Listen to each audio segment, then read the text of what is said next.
ওর সঙ্গে তো কিসের সম্পর্ক? বলো বলো বাবু বলো, ওই লক্ষ্মীপতি তোমার কে? আচ্ছা, এটা অজানা অপরিচিত মেয়ের সম্বন্ধে তোমাদের সবাইকারই কৌতূহলের কারণটাকে আমি জানতে পারি? কারণ নিশ্চয়ই একটা আছে, নইলে এত রাত্রে দাদার কাছে ছুটে আসলে কেন? বলো দাদা, এই ভক্ত মহিলাকে তুমি চিনতে পারছো কি না? ওর সঙ্গে আমার পড়ে চাকরানি, আমি ওনার চাকরানি।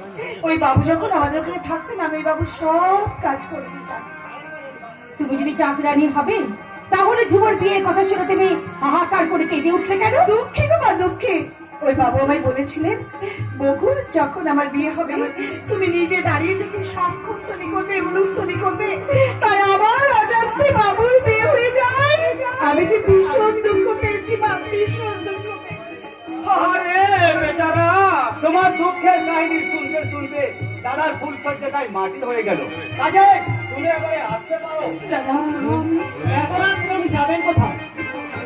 ও তাই তো, একা মেয়ে মানুষ এত রাত্রে বেরোলে হয়তো অনেক বিপদ হতে পারে।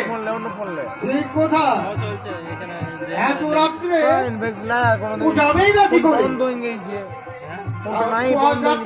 এখানে তার সকালে না হয় দাদা, চলে যাবে। আমাকে আপনি চলে যেতে বলবেন না বাবু। আমি যে অনেক আশা নিয়ে এখানে ছুটে এসেছি বাবু।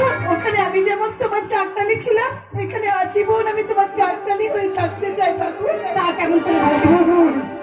তুমি একটা বিবাহিতা, তোমার স্বামী সংসার হারিয়ে গেছে মা, আমার সব হারিয়ে গেছে। তাই আজ আমি আপনার